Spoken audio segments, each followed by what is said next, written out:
అస్మద్గురుభ్యో నమః. శ్రీమతే రామానుజాయ నమః. శ్రీ గోదాదేవ్యై నమః. శ్రీరంగనాథాయ నమః. కర్కటే పూర్వ ఫల్గుణ్యాం తులసీ కాననోద్భవాం పాండ్యే విశ్వంభరాం గోదాం వందే శ్రీరంగనాయకీం. ప్రియ భగవద్బంధువులారా, రావులపాడు గ్రామంలో వేంచేసిన శ్రీ సీతారామచంద్రస్వామి వారి యొక్క ఆలయంలో ప్రతిరోజు కూడా ధనుర్మాస వ్రత మహోత్సవాలు అత్యంత వైభవంగా జరుగుతున్నాయి. దాంట్లో భాగంగా ఈరోజు 20వ పాసురాన్ని అనుసంధానం చేసుకుని అందులో ఉన్నటువంటి విశేషాంశాలు తెలుసుకుందాం. నిన్నటి రోజున ఏం చేశారు?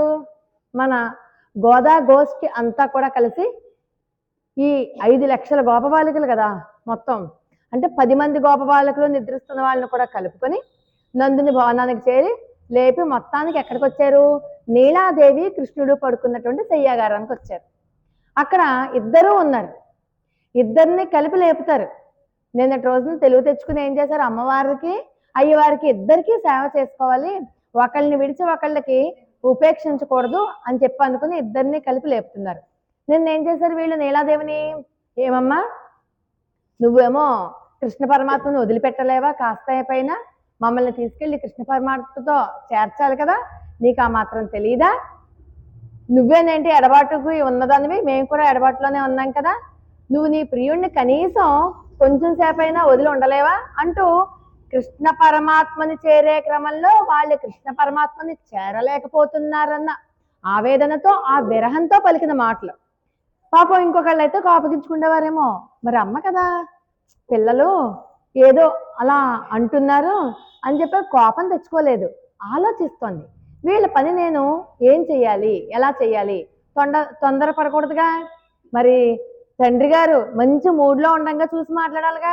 ఆయన ఏ మూడ్లో ఉంటే ఆ మూడ్లో వెళ్ళి మాట్లాడుకుంటే ఇద్దరిని కలిసిపోయి వెళ్ళిపోమంటాడు పక్కకి. అందుకని తొందరపడకూడదు, తొందరపడితే మొత్తానికి అనుకున్న పని చెడిపోతుంది. కాబట్టి సానుకూలంగా స్పందించాలి, సమయం వచ్చేదాకా ఆగుదాం అనుకున్నట్టుగా మాట్లాడకుండా ఊరుకుంది. ఏంటో కానీ మనం అమ్మని ఆశ్రయించిన పని చేసి పెట్టేది ఎవరు? తండ్రి గారే కదా. ఏదో అమ్మని మధ్యవర్తిగా పెట్టుకుని వెళ్తున్నాం కానీ అమ్మని పెట్టుకుని వెళ్ళినా మన పని చేసేది ఆయనే కాబట్టి పోనీ ఆయన్నే లేపుదాం అనుకుంటారు. ఎలా లేపుతున్నారు? ఇదిగో కృష్ణ, నువ్వు కనుక మాకు ఈరోజు ఈ పని చేసి పెట్టకపోతే, నువ్వు ఇంతకు ముందు తెచ్చిపెట్టుకున్నావు కదా కీర్తి, అందరి పనులు చేసేస్తావని, అందరికీ ఆపద్బాంధుడు అని, రకరకాల పరాక్రమం కలవాడు, మాట మీద నిలబడేవాడు, ఇన్ని రకరకాల కీర్తులు ఉన్నాయి కదా నీకు, అవన్నీ పోతాయి. అంతే కదండి. 10 మంచి పనులు చేసినా ఒకటి ఏదన్నా చేయలేదనుకోండి, ఆ ఒకటిదాన్నే పట్టుకుంటాం, మిగతా 9 పక్క పెట్టేస్తాం. అందుకని అవన్నీ పోతాయి. కాబట్టి నువ్వు ఖచ్చితంగా మాకు పని చేసి పెట్టవలసిందే అని చెప్తూ శ్రీకృష్ణ పరమాత్మ గుణగానాదులు కీర్తిస్తున్నారు. అయినప్పటికీ నోరు తెరవడు, మౌనంగా ఉన్నారు. సరే, ఓహో నిన్నటి రోజున మరి నీలాదేవి గురించి నిష్ఠూరంగా మాట్లాడారు కదా, మరి అమ్మ గురించి నిష్ఠూరంగా మాట్లాడితే తండ్రి గారి కోపం వచ్చిందేమో. అందుకని అమ్మ గురించి నిష్ఠూరంగా మాట్లాడినందుకు కోపం వచ్చినటువంటి తండ్రి గారిని, అమ్మో ఇలా కాదు, అమ్మ యొక్క ఆత్మగుణ సంపత్తిని పొగుడతారు. అయ్యో మేము అలా నిష్ఠూరం ఆడడం కాదది అంటూ మళ్ళీ అమ్మని పొగుడుతాంగా. అబ్బా అమ్మ చాలా మంచిది, అమ్మకి ఎంత ఓర్పు, మమ్మల్ని ఎలా చూసుకుంటోంది, లేదు నాన్నగారు అని చెప్తాంగా. ఈ రోజున ఈ పాత్రలో స్వామివారి యొక్క గుణ సంపత్తిని, అలాగే అమ్మవారి యొక్క ఆత్మగుణ సంపత్తిని, ఇద్దరి యొక్క సౌందర్యాలని అన్నింటినీ పొగుడుతారు. ఇది ఎందుచేత? అమ్మ యొక్క సౌందర్యమే మాకు రక్ష. ఆ సౌందర్యమే లేకపోతే, స్వామివారు అమ్మకు వసుడవకపోతే అమ్మవారు మమ్మల్ని ఎలా తీసుకెళ్తుంది స్వామి దగ్గరికి? అందుకని స్వామికైనా అమ్మ సౌందర్యమే కావాలి, మాకు కూడా, మనకి కూడా అమ్మ సౌందర్యమే రక్ష. కాబట్టి అటువంటి సౌందర్యాన్ని ఈరోజు ఈ పాసురంలో పొగుడుతున్నారు. అయినప్పటికీ కూడా మాట్లాడకపోతే ఇప్పుడు ఉన్నటువంటి పాసురంలో స్వామివారిని అమ్మవారిని ఇద్దరిని కలిపి లేపే క్రమంలో ఇప్పుడు ఒకసారి మనం పాసురాన్ని అనుసంధానం చేసుకుని అప్పుడు మనం పాసురంలో ఉన్నటువంటి అర్థంలోనికి వెళ్దాం.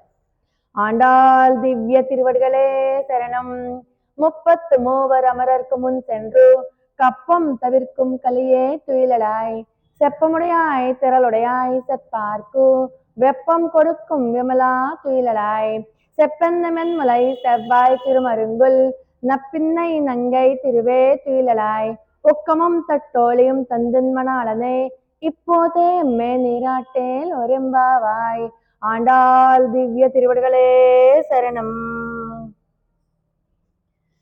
33 அமரர்க்கு முன் சென்று కప్పం తవిర్కుం కలియే తుయిలలాయ్. 33 అమరర్కు అంటే 33 కోట్ల దేవతలకి వాళ్ళందరికంటే ముందుగా వెళ్ళిపోయి వాళ్ళ ముందు నుంచుని వాళ్ళందరి భయాన్ని తీసేసి వాళ్ళందరికీ వరాలు ఇస్తావు కదా, నువ్వు నిద్ర నుంచి లే అంటున్నారు. మనకి 33 వీళ్ళు ఏమని అధిక్షేపణ, నువ్వు 33 కోట్ల మంది దేవతలకే సాయం చేస్తావా అంటే నీకు సంఖ్య ఎక్కువ ఉండాలేమో, మేము 5 లక్షల మందిమే కదా అందుకు మాకు సాయం చేయమేమో. 33 కోట్ల మందికే అంటే 33 కోట్లు ఏంటి, దేవతలు ఎంతమంది అంట, మనం 33 కోట్ల దేవతలు ఉంటారు అని చెప్తాం. ఒక గోవు గురించి చెప్పుకున్నా, ఒక తులసి మహత్యం చెప్పుకున్నా 33 కోట్ల దేవతలు గోవులో నివసిస్తారు అని, లేకపోతే తులసి మాత దగ్గర ఉంటారు అని చెప్పుకుంటాం కదా. ఇక్కడ 33 కోటి, కోటి అంటే ఒకటి పక్కన 7 సున్నాలు వేయిగా వచ్చినటువంటి కోటి కాదు. కోటి అంటే బంధుకోటి, శిష్యకోటి, జనకోటి అంటాం కదా. కోటి అంటే బృందం అని అర్థం. శిష్యకోటి అంటే శిష్యులు కోటి మంది అని కాదు, శిష్య బృందము. భక్త జనకోటి అంటే భక్త బృందము, ఇలా అన్నమాట.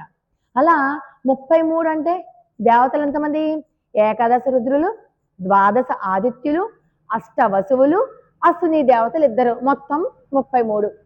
ఆ 33 ఎప్పుడైనా 33 ఉంటారు వాళ్ళు. యుగాలు గడిచిపోయినా 33. ఎందుకంటే వాళ్ళకి సంతాన భాగ్యం లేదుగా, వాళ్ళకి సంతానం ఉండదు, వాళ్ళ సంఖ్య పెరగదు తగ్గదు. వాళ్ళకి అమరులు, అమృతం తాగేసి ఉంటారు కదా వాళ్ళు, చక్కగా అమరులు. వాళ్ళకి మరణము లేదు, పుట్టుక లేదు, సంతాన భాగ్యం లేదు, ఏం లేదు. ఎప్పుడు కూడా సంఖ్య 33. వాళ్ళందరూ ఒక బృందం. అది 33 కోటి అంటే అదే అర్థం. కానీ వీళ్ళు ఏమంటున్నారు, ఓ 33 కోట్ల దేవతల వాళ్ళకే చేస్తావేమో సహాయం, మేము తక్కువ వాళ్ళం కదా అందుకని చెప్పి మాకు చేయవన్నమాట. అదే కాదు, దేవతలు అన్నిట్లోనూ మనకంటే అధికులే కదా. వాళ్ళ బలంలో అయితేనేమి, జ్ఞానంలో అయితేనేమి, దేంట్లో చూసుకున్నా మనకంటే అధికులే. మనమే కదా అల్పులో. మనకి మరణము అన్ని మనకు ఉంటే వాళ్ళకి అవే ఉండవు కదా. వాళ్ళ మహత్యాలు ఉంటాయి, ఎన్ని మహిమలు చూపగలరు, అన్నీ ఉంటాయి. ఓహో అలాంటి వాళ్ళకే నువ్వు శరణిస్తావు అన్నమాట. మేము నిన్నే కావాలని చెప్పి వచ్చాం కదా, అందుకు మమ్మల్ని పక్కన పెట్టేశావు. అధిక్షేపణ పూర్వకమైనటువంటి ప్రశ్నలు వేసేస్తున్నారు. అంతేకాదుట, దేవతలు భయపడకుండానే ఒకవేళ ఏదన్నా ఒక ప్రమాదం ముంచుకొచ్చింది అనుకోండి, వాళ్ళకి భయం తీర్చడానికి వాళ్ళకంటే ముందు వెళ్ళిపోతారట. వాళ్ళ భయం ఏంటి, వాళ్ళకి జ్ఞానులు భగవద్భక్తులైన వాళ్ళకి భయం ఎలా కలుగుతుంది, వాళ్ళు చక్కగా అక్కడ ఉంటారు కదా. వాళ్ళకు వచ్చే భయం ఏంటంటేట, సర్వకాల సర్వావస్థల యందును భగవంతునితోనే ఉంటూ భగవంతునితోనే ధ్యానం చేస్తున్నటువంటి వాళ్ళ యొక్క ధ్యానానికి ఎక్కడ భంగం కలుగుతుందో ఆ చిన్న ఎడబాటే భయంట. అంటే నిర్విరామంగా భగవద్ గుణగానాలు చేస్తూ ఉంటారు, భగవంతుడు తప్ప వాళ్ళకి ఇంకొకటి అక్కర్లేదు. అలాంటి భగవంతుణ్ణి తలుచుకున్నటువంటి స్మృతికి ఎక్కడ ఆటంకం కలుగుతుందో అని భయపడతారు. అంటే చూడండి, మనకి కులశేఖరాల వారు చెప్తారు, కృష్ణ త్వదీయ పద పంకజ పంజరాంత మధ్యైవమే విశతమానస రాజహంసాం ప్రాణ ప్రయాణ సమయే కపవాత పిత్తై కంఠావరోధ నిధో స్మరణం కుతస్తే. నేను మరణించే సమయంలో నా గొంతు గాద్గదిగంగా అయిపోయి నీ నామస్మరణ ఎక్కడ ఆగిపోతుందో నేను భయపడుతున్నాను అంటాడు ఆయన. అంటే మరణ సమయంలో కూడా పరమాత్మని స్ఫురణలో ఉండేలాగా, పరమాత్మ యొక్క నామం నా నోటి నుంచి పలికేలాగా నాకు ఎటువంటి ఆటంకం కలగకుండా చూడు. అది ఏమన్నా ఒకవేళ ఆ సమయంలో నీ నామం పలకకుండా పోతానేమోననేటటువంటి భయంట. అంటే వీళ్ళు ఎంత సర్వకాల సర్వావస్థల యందు భగవన్నామాన్ని పలుకుతూనే ఉంటారు. ఆ భగవన్నామానికి ఏ చిన్న సూది మొన మాత్రం మాపినంత మాత్రం కూడా ఎడబాటు ఉండకూడదు. నిర్విరామంగా, ఎంత నిర్విరామంగా అంటే నీళ్లు ఒక బకెట్లోంచి ఇంకో బకెట్లో పోస్తే నీరు చిందుతుంది, కానీ నూనె చెందదు. చూడండి, నూనె ఏకధారగా ఎక్కడికి చెందకుండా కన్సిస్టెంట్గా పడుతుంది. అలా ఉండాలట మన ప్రార్థన కూడా. అలా ఒకేలాగా ఎటు చెందకుండా, బాహ్యమైన వాటికి వెళ్లకుండా మనం ఎలాగైతే పోస్తామో అలాగే వెళ్ళిపోతుంది నూనె. అలా మన ధార కూడా, భగవద్ధ్యానం కూడా అలా ఉండాలి. అలా చేసేటటువంటిదే దాంట్లో ఆ స్మృతిలో ఏమైనా విచ్ఛేదనం కలుగుతుందేమో, ఎడబాటు కలుగుతుందేమో అనేటటువంటి భయంట. అలాంటి ఇప్పుడు వీళ్ళు కృష్ణుడిని అడుగుతున్నారు. కృష్ణుణ్ణి ప్రశ్నించేటంతటి భక్తి వీళ్ళకి వచ్చిందనమాట. అంటే మనకి ఎవరితోనైనా ఇంటిమసీ ఉందనుకోండి, ఇంటిమసీ ఉన్న వాళ్ళతోనే కదా గొడవ పెట్టుకుంటాం. నువ్వు అలా చేసావు, ఓ నేను మేమెందుకు కనబడతాం లేమ్మా మీ కళ్ళకి, వాళ్ళే కనబడతారు అంటాం కదా మనం. అలా వీళ్ళు ఏమంటున్నారంటే భగవంతుణ్ణి మేలుకొలిపే క్రమంలో, ఓ కృష్ణ నువ్వు రక్షించడానికి ఇంతమంది ఉండాలి అని నియమం ఏమన్నా ఉందా? 5 లక్షల మందిని రక్షించను, 3 కోట్లనే రక్షిస్తాను, లేకపోతే 33 కోట్ల మందినే రక్షిస్తాను అనే నియమం ఏమన్నా పెట్టుకున్నావా? తర్వాత పురుషులైన వాళ్ళనే రక్షిస్తానని చెప్పి పెట్టుకున్నావా? స్త్రీలము అబలలం మమ్మల్ని రక్షించవా నువ్వు? మేము పనికిరావా నీకు? తర్వాత వాళ్ళు ఏం చేస్తారు, కొంత ప్రయత్నం వాళ్ళు చేసేస్తారు. ఆ ప్రయత్నంలో వాళ్ళు విఫలం అయ్యాక అప్పుడు పరమాత్మ గుర్తొస్తాడు, అప్పుడు పరిగెత్తుకుంటూ వస్తారు. కానీ మనం ఏం చేస్తాం, నువ్వే తప్ప ఇతపరం బెరుంగా కావవే ఈశ్వర నన్ను సంరక్షింపు భద్రాత్మక అని ఎలుగెత్తి అరుస్తున్నాం మనం. ఇంకెవరూ లేరు, నువ్వు తప్ప ఇంకెవరూ లేరని చెప్పి మేము మా స్వప్రయత్నం కూడా చెయ్యట్లా, పూర్తిగా నీ మీద భారం వేసేసావు. మరి మాకు ఉపయోగపడాలి కదా, నువ్వు మమ్మల్ని రక్షించాలి కదా, అలాంటి మమ్మల్ని రక్షించవా నువ్వు అని అడుగుతున్నారు. ఇంకా ఏంటి, వాళ్ళు అమరులు, వాళ్ళకి మరణం లేదు, వాళ్ళ అమరులు, మరణరాహిత్యం కోసం అమృతం కోసం ప్రయత్నించారు, అమృతం తీసుకుని అమరులయ్యారు. కానీ మేము దేనికోసం ప్రయత్నించలేదే, నువ్వే కావాలనుకున్నామే. ఒకవేళ మేము చనిపోయినా కూడా నీకు ఎటువంటి ఆపద కలగకూడదని చెప్పి ప్రార్థించామే, అందుకు కదా ఇన్ని ప్రయాణాలు చేస్తున్నాం. మాకు ఏ ఆపద కలిగినా పర్వాలేదు కానీ నీకు మంగళం జరగాలి అని చెప్పి పాడుకుంటున్నాగా, మరి మాకు ఉపకరించవా నువ్వు అని అంటున్నారు. ఇంకా నిన్ను ఆశ్రయించి నీ వల్ల ఆశ్రయించింది ఆయనే, కానీ ఆయన కోరుకున్నారా వీళ్ళు వేరొక ఫలం కోరుకున్నారు. నాకేమో స్వర్గాధిపత్యం పోకుండా చూడు, నాకు ఇంకోటి కావాలి, నాకు ఇంకోటి కావాలి అని రకరకాల ఫలితాలు అడిగారు. మరి మేము నిన్ను ఆశ్రయించి నిన్నే అడిగాం కదా, అందుకు మేము లోకువా? మమ్మల్ని పట్టించుకోవా నువ్వు? నిన్ను ఆశ్రయించి నీవు చేసిన ఉపకారాలన్నీ మర్చిపోయి మళ్ళీ నీ మీద దండెత్తుతారు ఇంద్రాది దిక్పాలకులు అందరూ కూడా. ఇంద్రుడు ఏం చేశాడు, బలి చక్రవర్తి యాగం చేస్తున్నాడని చెప్పి బతిమాలతోనే కదా ఆ 3 అడుగులు పిల్లవాడిగా అయిపోయి ఎన్నో రకాల బాధలు పడి చివరికి ఆ రాజ్యాన్ని తీసుకొచ్చి ఇచ్చాడు. ఏమన్నా కృతజ్ఞత ఉందా ఇంద్రుడికి? లేదు. ఏం చేశాడు, పారిజాత మొక్క పట్టుకెళ్ళడానికి వచ్చాడని చెప్పి వచ్చేసాడు వజ్రాయుధం వేసుకుని. అయ్యో ఇతని వల్ల నేను భగవాను వల్ల ఎన్నో ప్రయోజనాలు పొందాను, ఆ మొక్క మనం వెళ్ళి ఇవ్వాలి, అలాంటిది పట్టుకెళ్తుంటే నేనెందుకు ఆపాలని అనుకున్నాడా? అనుకోలేదుగా. పైగా పట్టుకొచ్చేసాడు, యుద్ధం చేయడానికి వచ్చేసాడు. కానీ మేము అలా కాదే, మాకు నీ సేవే కావాలి, నువ్వు మా నుంచి ఇంకా తీసుకెళ్ళాలని కోరుకుంటున్నావు, తీసుకుపో అని నువ్వు తీసుకుంటే చాలు అనుకుంటున్నావు. అలాంటి మాకు ఉపకారం చేయవా? మమ్మల్ని రక్షించడానికి నువ్వు రావా? మరి గ్రహాది దేవతలు దిక్పాలకులు అందరూ కూడా నేను గొప్ప అంటే నేను గొప్ప అంటారు, నేనే ఈశ్వరుడినే అంటారు, నేనే గొప్ప అంటారు. మరి అలా వాళ్ళకే ఉపయోగపడతావు నువ్వు? మేము అలా అనట్లేదు, నీ దాసులము, నిన్నే శరణ పొందాము, నీ పాదాలే చాలు మాకు అంటూ నీ దాసులమని చెప్పి మేము ప్రార్థిస్తున్నాం కదా, మమ్మల్ని కాపాడవా నువ్వు? అర్జునుడు ఏం చేశాడు, ఆ యుద్ధంలో ముందర కూర్చున్నాడు రథసారథిగా కృష్ణ పరమాత్మ. అర్జునుడి మీదకి వేసిన బాణాలు 1-2 తగలకుండా ఉంటాయా ఈయనకి? ముందర కూర్చున్న వాళ్ళకే కదా తగులుతాయి ముందర. ఆ బాణాలను తప్పించుకుంటూ ఆ అర్జునుడికి ఏ అసౌకర్యంగా కలగకుండా జాగ్రత్తగా రథాన్ని నడుపుతూ యుద్ధం చేస్తూ ఎన్ని రకాలుగా అగచాట్లు పడ్డావు. నువ్వు వాళ్ళకు ఊడిగం చేసావా? నీకేం ఆపద వస్తుందని మేం భయపడుతున్నావు, నువ్వు మాత్రం వాళ్ళ కోసం ఆపదలన్నీ కొని తెచ్చుకుంటున్నావు. అలాంటి వాళ్ళకు ఉపయోగపడతావా? మాకు ఉపయోగపడవా? నువ్వు బాగుంటే చాలు అని అనుకుంటే మాకు ఉపయోగపడాలి కదా. అంతేకాదు చంపినా చావనటువంటి అమరులకు సాయపడతావు నువ్వు, కానీ నిన్ను విడిచినా బతకలేం మేము, నువ్వు కాదంటే మేము బతకలేం. మరి నీ కోసం ప్రాణాలే అర్పించేటంతటి, నువ్వు లేకపోతే బ్రతకలేనంతటి ప్రేమ మా దగ్గర ఉంది, మా కోసమైనా నువ్వు రావా? అమరులు ఏం చేశారు, దేవతలు ఏం చేశారు, నీ వీపు శుభ్రంగా చూర్ణంలా చేసేసి అమృతాన్ని చక్కగా గుడుక్కు మింగేశారు. మరి మందర పర్వతాన్ని చిలికారు కదా అమృతం కోసం. ఆ పాల సముద్రాన్ని మందర పర్వతంతో వాసుకుని తాడుగా చేసుకుని చిలుకుతున్నప్పుడు మందర పర్వతం మునిగిపోతుంది. దేవతలు గగ్గోలు పెట్టారు, మాకు అమృతం కావాలి మునిగిపోతుంది అయ్యా అంటే, నీకెందుకర్రా నేను ఉన్నానని చెప్పి మహాకూర్మావతారం ఎత్తి ఆ మందర పర్వతం కింద ఉన్నాడు కదా. వీపు ఎంత నెలిగిపోయి ఉంటుందో స్వామిది. కనీసం జ్ఞానమైనా ఉందా వాళ్ళకి? నిన్ను ఎంతో బాధ పెట్టి క్షుద్రమైన అమృతాన్ని ఆశించారు వాళ్ళు, కానీ మాకు అక్కర్లేదుగా, నువ్వు ఉంటే చాలు. నిన్ను చూస్తే అసలు మాకు ఆకలి దప్పికలే ఉండవు, మాకు అమృతం ఎందుకు, ఇంకా మాకు ఆకలి దప్పిక ఏముండవు, నువ్వు ఉంటేనే. నిన్ను చూస్తే మాకు కడుపు నిండిపోతుంది, నిన్ను చూస్తేనే కడుపు నిండిపోతుంది. కానీ వాళ్ళు క్షుద్రమైన అమృతం కోసం నిన్ను నానా రకాల అగచాట్లు పెట్టారు కదా, వాళ్ళ కోసమే ఉపకరిస్తావా నువ్వు, మా కోసం ఉపకరించవా? ఆపద కలగకుండానే వాళ్ళ కోసం పరిగెత్తుకుని వెళ్తావా నువ్వు? ఆపద కలిగినా కూడా మా కోసం రావా నువ్వు? ఆపద అంటే వీళ్ళకి వచ్చిన ఆపద ఏంటి? భగవద్ విలంబనమే. పరమాత్మకు దూరంగా ఉండడాన్ని వీళ్ళు ఆపద అంటున్నారు. ఆపద కలిగినప్పటికీ కూడా నువ్వు మమ్మల్ని రక్షించవా? నిన్ను పిలిచి నీ చేత కార్యం చేయించుకున్న వాళ్ళకే నువ్వు ఉపయోగపడతావు. మేము నీ వాకిటి నిల్చుని ఉన్నాం, నీ గుమ్మం దాకా వచ్చేసాం, నువ్వు రావక్కర్లేకుండానే మేమే ముందు వచ్చేసాం. మరి అలాంటప్పుడు నువ్వు రావాలి కదా, నువ్వే మా ఇంటికి వచ్చి రక్షించాలి. అసలు పరమాత్మ ఏంటి చూడండి, గజేంద్ర మోక్షంలో చూస్తే గజేంద్రుడు ఇక్కడే ఉన్నాడు, పరమాత్మే కదా పరిగెత్తుకుంటూ వచ్చాడు. అలా మరి వామనావతారంలో కూడా అంతే, పరమాత్మే పరిగెత్తుకుంటూ వచ్చి ఇంద్రుని యొక్క కోరిక తీర్చాడు.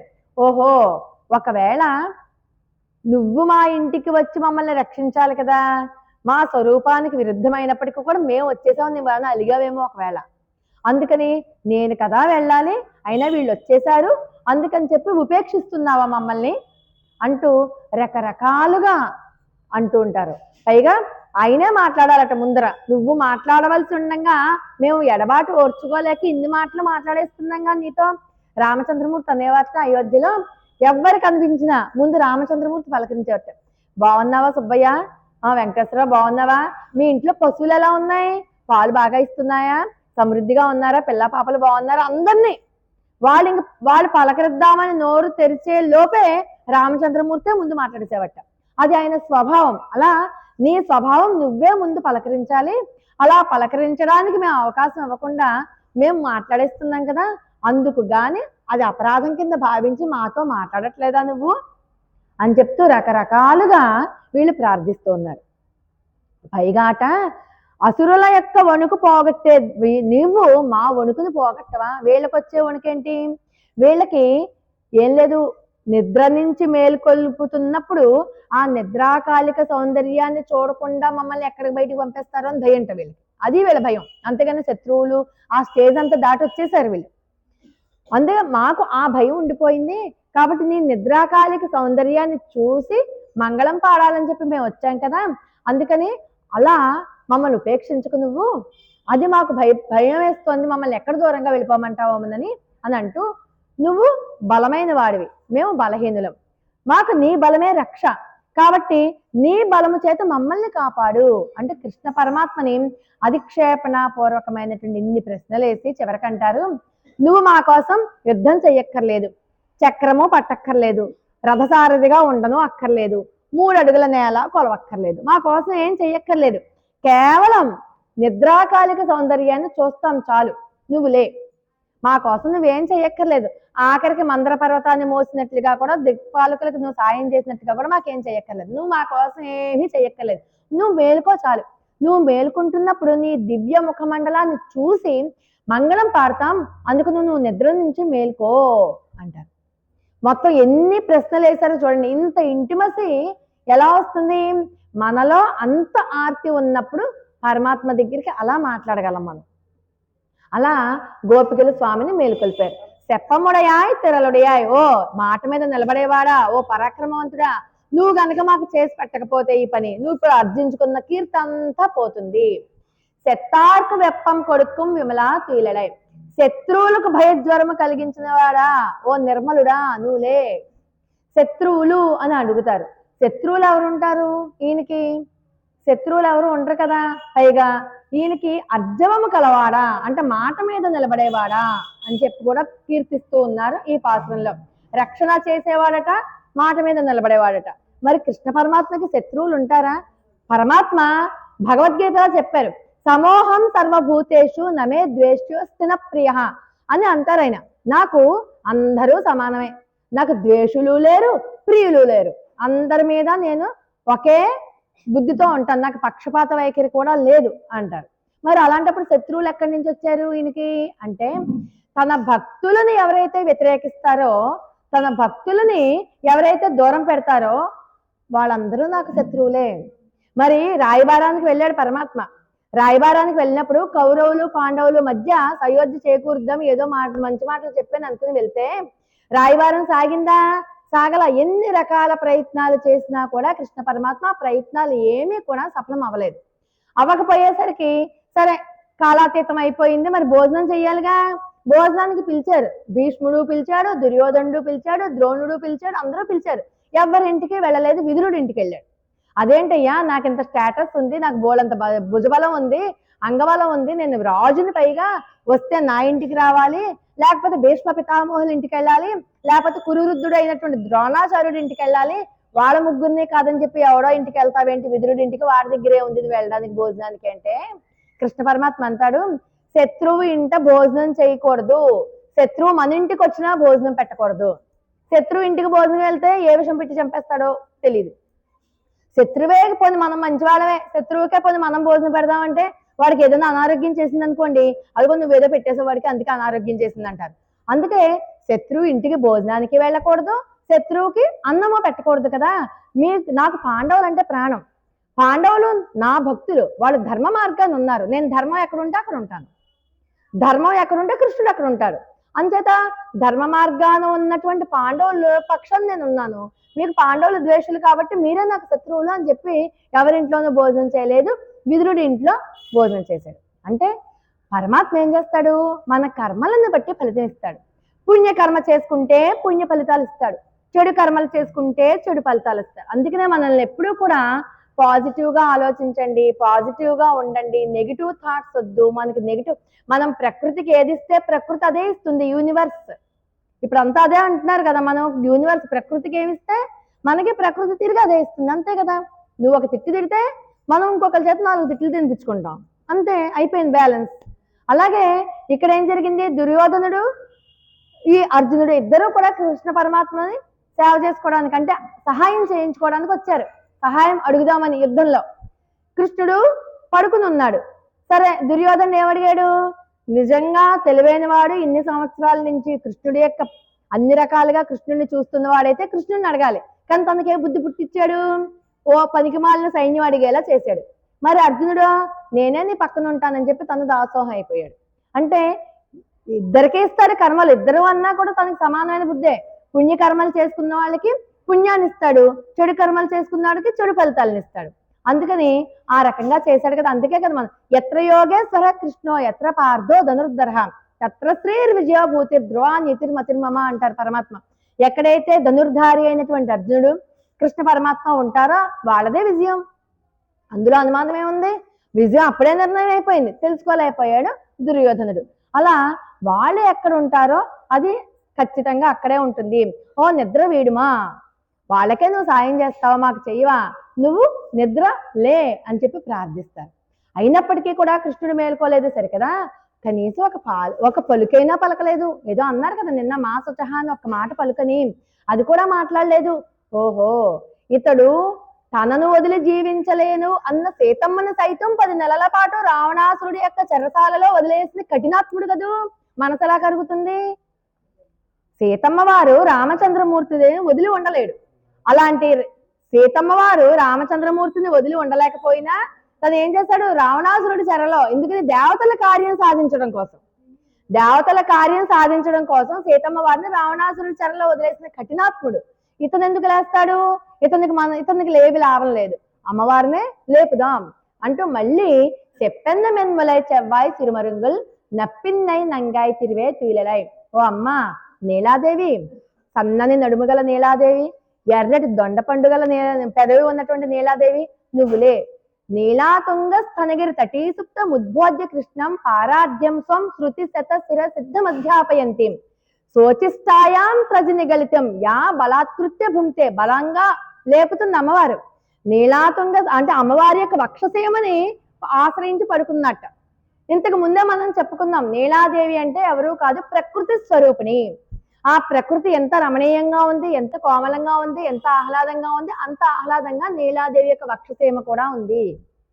అంతేకాదు ప్రకృతిలో కొండలు కూడా ఒక భాగమే కదా. మరి మనం కోపం వస్తే అక్కడికి ఇక్కడికి వెళ్ళిపోయినట్టుగా పరమాత్మ కూడా కొండల్ని గుట్టల్ని పట్టుకుని వెళ్ళిపోతాట. అందుకే చూడండి, చిన్న తిరుపతి కొండ మీద, పెద్ద తిరుపతి, యాదాద్రి, 7 కొండలు అంటున్నాం కదా, కొండల మీద ఎక్కి కూర్చున్నాడు కదా ఆయన. అన్నవరం కూడా కొండ మీదే, అవునా, మంగళగిరి, యాదగిరి గుట్ట, ఎన్నున్నాయి కొండలను ఆశ్రయించుకుని ఉంటాడు స్వామి.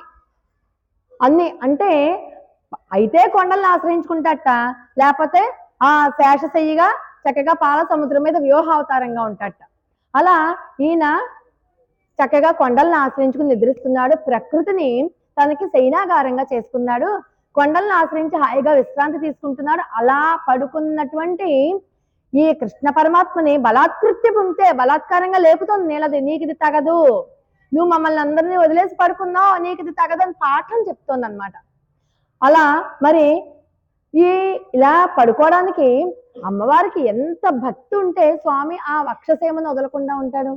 అంటే మనకి నిజంగా మనం అంత సున్నితత్వం వచ్చేస్తుంది, మనం నిజంగా అంతటి భక్తి వచ్చేసింది అనుకోండి, మనం మాట మాట్లాడడానికి కూడా మాట్లాడం, మనం నోరు తెరిస్తే మాట్లాడితే ఎవరికైనా ఏమైనా ఇబ్బంది కలుగుతుందేమో, మాట్లాడితే ఇబ్బంది, ఒక అక్షరం మాట్లాడితే ఎదుటి వాళ్ళు ఏమైనా నొచ్చుకుంటారేమో, అంత సున్నితత్వం వచ్చేస్తుంది.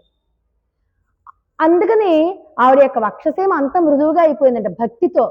అలాంటి చోట ఉన్నారు. ఇక్కడ ఇంకొక రహస్యం ఏంటి, పరమాత్మ యోగ నిద్రలో ఉన్నారు. అది కూడా ఎక్కడ, నీలాదేవి తన యొక్క కుహరంలో ఇక్కడ అనాహత దగ్గర అట్టే పెట్టేసుకుంది కృష్ణుడిని, అక్కడ బందీ అయిపోయి ఉన్నాడు. ఈయన రావాలి బయటికి అంటే నీలాదేవి స్పృహలోకి రావాలి, నీలాదేవి ధ్యానమగ్నం నుంచి బయటికి రావాలి. ఆవిడ లేస్తే దాంట్లో ఉన్నటువంటి కృష్ణ పరమాత్మ కూడా లేస్తాడు. అందుకని అంత సుకుమారమైన కోమలమైన వక్షసేమని వదిలి రాలేకపోతున్నావా? ఎంత భక్తి నీలాదేవిది. నడుము వైరాగ్యానికి చిహ్నం. ఎంతో వైరాగ్యం ఉన్న వాళ్ళకి నడుము ఇంతే ఉంటుంది, సన్నగా ఉంటుంది నడుము.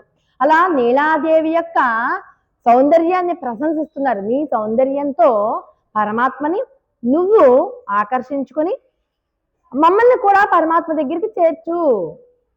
నువ్వెవరు? జగత్తుకే తల్లివి కదా, ఈ జగత్తుని పరమాత్మతో కలిపి ఉండాలి కదా, నువ్వు ఒక్క దానివే పరమాత్మను అనుభవించడం ఏంటి?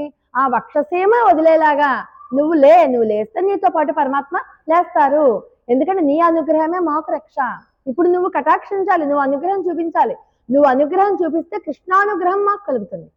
కాబట్టి ఒక్కసారి నువ్వు పేరుకి నీలాదేవి గాని నువ్వు శ్రీదేవివే, నువ్వు మహాలక్ష్మివే, అది మర్చిపోకు. అఖిల జగన్మాతరం అస్మన్మాతరం అశరణ్య శరణ్యాం అనన్య శరణ్యాం, నువ్వు మాకు అనన్య శరణం ఇచ్చేటటువంటి వాడు. అందుకని అమ్మ నువ్వు లేచి మమ్మల్ని తీసుకెళ్ళిపో. నువ్వు ఎంత గొప్పదానివి కాకపోతే సీతాదేవిగా ఉన్నప్పుడు రావణాసురుడి చెరలో ఉన్నటువంటి వనితలందరినీ రక్షించడం కోసం నువ్వు కావాలని రావణాసురుడి చెరలోకి బందీగా వెళ్ళిపోయావు. నిజానికి కాల్ చేయాలనుకుంటే గడ్డి పెరగతో కాల్ చేయొచ్చు కదా, చేయలా. అమ్మవారు అక్కడ లీల జరుపుతుంది. అమ్మవారు కూడా మహామాయ. సామాన్యమైనటువంటి భార్యాభర్తలు ఎలా ప్రవర్తించాలి అన్నది మనకి చూపించడానికి రామాయణం మొత్తం అంతా. రాముడు ఎక్కడ నేను దేవుడిని అని చెప్పలేదుగా, కేవలం మానవ మాతృడిగానే మనకి రామాయణం అంతా కనబడుతుంది. అలా అంత గొప్పదానివి కదమ్మా. కాబట్టి మమ్మల్ని నువ్వు ఆ స్వామి దగ్గరికి తీసుకువెళ్ళాలి, శ్రీకృష్ణుడితో చేర్చడానికి నువ్వు సాయపడాలి కదమ్మా, సాయం చేయవా మాకు అంటూ ముందు పరమాత్మ యొక్క అనుగ్రహాన్ని ఆర్థించారు. తర్వాత నీలాదేవి యొక్క అనుగ్రహం, మీ అనుగ్రహం సిద్ధించలేకపోతే మేము స్వామిని చేరుకోలేమని చెప్పి ప్రార్థిస్తూ ఉన్నారు. ఇంకా ఈ పాత్రల్లో ఇంకా ఏమంటారు, మనందరం ఎవరిని ఆశ్రయిస్తున్నాం ఇప్పుడు? నీలాదేవిని కదా. నీలాదేవి అంటే లక్ష్మీతత్వం కదా, మనందరము కూడా లక్ష్మీదేవిని ఆశ్రయిస్తాం. లక్ష్మీదేవి స్వామివారిని ఆశ్రయిస్తుంది. చూడండి, మనం బంధుమిత్ర సపరివారంగా రెండే అంటాం. మనం ఒకసారి లక్ష్మీదేవిని ఆశ్రయించాక ఉండండారా నేను వెళ్తాను ఒక్కదాన్ని అంటుందా అమ్మ? మనల్ని కూడా తీసుకెళ్లాల్సిందే. మరి ఆయన ఏంటి, అమ్మవారు ఒకరే వస్తారని చెప్తే మొత్తం సైన్యం అంతా వచ్చేస్తోంది. మరి పెళ్లికి బంధుమిత్ర సపరివారంగా వేయిస్తాం కదా, కూడా వచ్చిన వాళ్ళు వెళ్ళిపోమంటామా? అనం కదా. కాబట్టి యాక్సెప్ట్ చేసేస్తాట. బంధుమిత్ర సపరివారంగా ఉన్న ట్యాగ్ లైన్కి అమ్మవారినే అడుగుతాడు, కానీ అమ్మవారితో పాటు ఇంతమంది మనందరం కూడా వెళ్ళిపోతుంటే కాదని లేట. అది అమ్మవారి యొక్క గొప్పతనం. అందుచేత అమ్మ నువ్వే మాకు రక్షణ ఇచ్చేదానివి, కాబట్టి నువ్వు నీ యొక్క అందము మాకు రక్ష, మమ్మల్ని నీతో పాటు తీసుకెళ్ళిపో అంటూ ఆ బాధ్యత నీది కదా. కాబట్టి మాకు అలాగా సరేరా, నేను నిద్రపోవట్లేదు, మీ గురించే ఆలోచిస్తున్నాను, మీకు ఏం చెయ్యాలి, పాప ఇంతలా మీరు అడుగుతున్నారు కదా, మీకు ఏదన్నా కావాలా, దేనికోసం వచ్చారు, ఏం ఆశించి వచ్చారు, మీకు ఇప్పుడు ఏం చెయ్యాలి, ఏం కావాలి అడగండర్రా. నేను పడుకోలేదు, మీకోసమే ఆలోచిస్తున్నాను, వెరిమొహాలు ఇలా తిరుగుతున్నారు, ఇలా అడుగుతున్నారు ఏంటా అని మీకోసమే ఆలోచిస్తున్నానర్రా అని అప్పుడు మాట్లాడింది నీలాదేవి. వీళ్ళు వెంటనే అవకాశం వదులుకోరు, వెంటనే అంటారు, ఉక్కమం తట్టోళియం తందున్ మణాలనే ఇప్పోతే ఎమ్మే. ఉన్మణాలనే నీ బావ, ఇప్పోతే ఇప్పుడే కావాలి. ఏం కావాలి? ఒక్కమం తట్టోలేం, మాకు అద్దము విసనకర్ర ఇవ్వు. అద్దము విసనకర్ర ఇచ్చి నీ బావతో పాటు మమ్మల్ని నీరాడు స్నానం చేసేలాగా ఇప్పోతే ఇప్పుడే. మళ్ళీ కాసేపు అయ్యాక అంటామేమో ఈ గోప వృద్ధులందరూ వచ్చేసి మళ్ళీ మమ్మల్ని తీసుకెళ్లి నేలమాలుగులో పడేస్తారమ్మా, మాకు అంత వద్దు బాబాయ్, ఇప్పుడే. అందుకే భగవంతుని పని చెయ్యాలి అన్న ఆలోచన వచ్చిన తక్షణమే చేసామంటారు. గుడికి బయలుదేరుతాం మనం చక్కగా, కొబ్బరికాయ ఎన్నో అని ఊహించుకుని. ఎవరో అంటారు మన పక్కన, నేను వస్తాను కాసేపు ఉండు అని. 2 నిమిషాలు ఆగచ్చు, పొద్దుపోయింది కదా ఇంక వాడు వద్దులే, రేపు వెళ్ళొచ్చులే, రేపు శనివారం కదా, అంతే. మనం ఆగిపోతాం. ఆగిపోయామా భగవంతుడికి దూరం అయిపోయినట్టే. అలా అది కూడా ఒక రకమైన వెనక్కి లాగడం, శత్రువు అన్నమాట, పరీక్ష. నిజంగా వీడికి ఎంత శ్రద్ధ ఉంది గుడికా, నేను వెళ్తున్నాను, నువ్వు కావాలంటే వెనకాలలో నేను ముందు వెళ్తాను, కావాలంటే ఇద్దరం కలిసి వచ్చేద్దాంలే గుడి నుంచి అని చెప్పుకుని వెళ్ళిపోవాలి. కానీ మనకి మంచి పని చేసే అవకాశం వచ్చినప్పుడే మంచి పని చేసేయాలి తప్పితే దానికి మేనమేషాలు లెక్క పెట్టుకుని ముహూర్తం చూసుకుని ఇవాళ ఏకాదశి రేపు ద్వాదశి అని అనుకుంటూ ఆగిపోకూడదు. ఎప్పుడు మనకి భగవద్ధ్యానం కలిగినా, ఎప్పుడు భగవత్ స్మృతి కలిగినా ఆ రోజు ఆ క్షణం అప్పుడే తీర్చేసుకోవాలి. భగవంతుని దగ్గర విలంబనం కానీ, నిర్లక్ష్యం కానీ, ఎడబాటు కానీ, దూరం కానీ, కాలయాపన కానీ చెయ్యనే కూడదు అని చెప్తోంది అమ్మవారు మనకి. అందుచేత ఏమంటున్నారు ఇక్కడ, విసనకర్ర అద్దముతో పాటు నీ బావ కూడా కావాలి. ఎందుకంటే మేము చేసేదే స్నానవ్రతం, కానీ మేము స్నానం చెయ్యాలిగా. అది కూడా మేము ఒక్కళ్ళం చెయ్యం, నీ బావతో అంటే కృష్ణుడితో కలిపి స్నానం చేస్తాం. అది కూడా ఎప్పుడే కాదు, ఇప్పుడే, ఇప్పోతే ఇప్పుడే చేయించు, అది కూడా నువ్వే చేయించాలి అని అర్థిస్తూ ఉన్నారు. అంటే శ్రీకృష్ణ పరమాత్మ విరహంతో కృషించిపోయిన వీళ్ళ శరీరాలను చూపించు.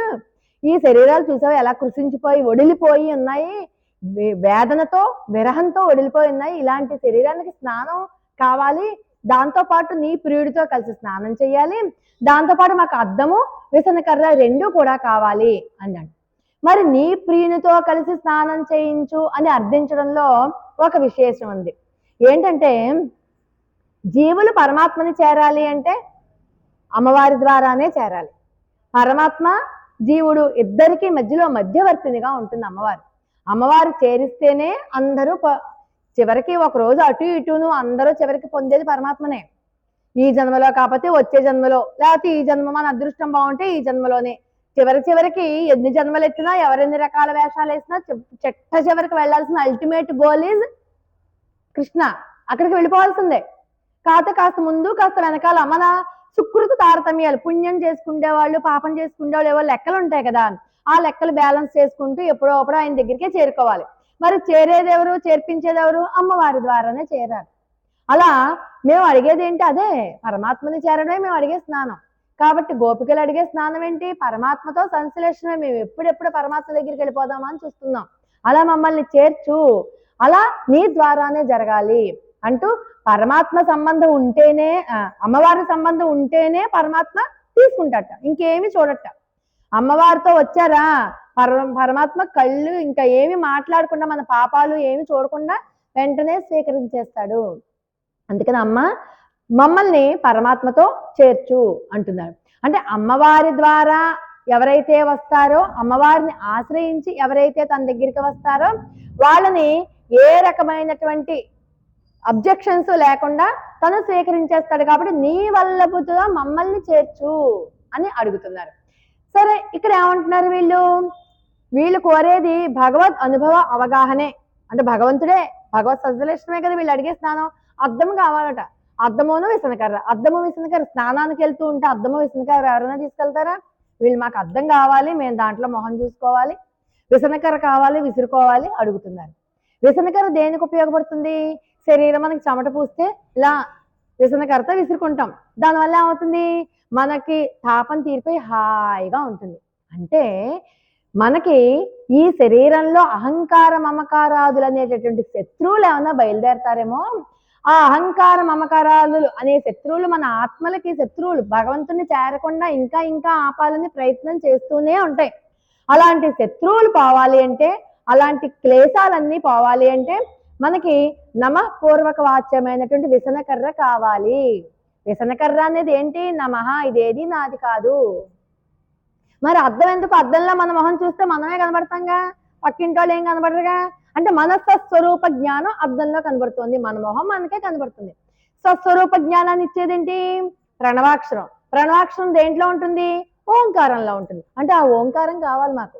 ఓంకారంలోనే కదా జీవుడు, పరమాత్మ, అమ్మవారు ముగ్గురు కలిసి ఉంటారు. అకార ఉకార మకార సంయుక్తాక్షరమే ఓంకారం. ఓంకారాన్ని మాకు ప్రసాదించు, నీ వల్లభుడు కూడా మాకు కావాలి. నీ వల్లభుడు అంటే ఎవరక్కడ? సాక్షాత్తు నారాయణ స్వరూపుడేగా. అంటే ఓంకారాన్ని అడుగుతున్నారు, నారాయణ స్వరూపుడైనటువంటి నీ వల్లభుడు మాకు కావాలి అంటున్నారు.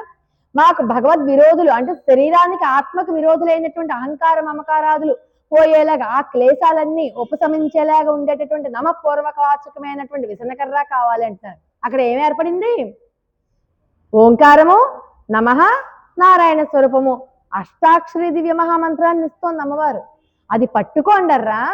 అష్టాక్షరీ దివ్య మహామంత్రాన్ని పట్టుకుంటే మీకు శారీరకమైనటువంటి క్లేశాలు ఏముండో, మీ స్వస్వరూప జ్ఞానము మీకు తెలుస్తుంది, సాక్షాత్తు నారాయణ సాక్షాత్కారం కూడా కలుగుతుందర్రా అంటూ మాకు అష్టాక్షరీ దివ్య మహామంత్రాన్ని ఇవ్వండి.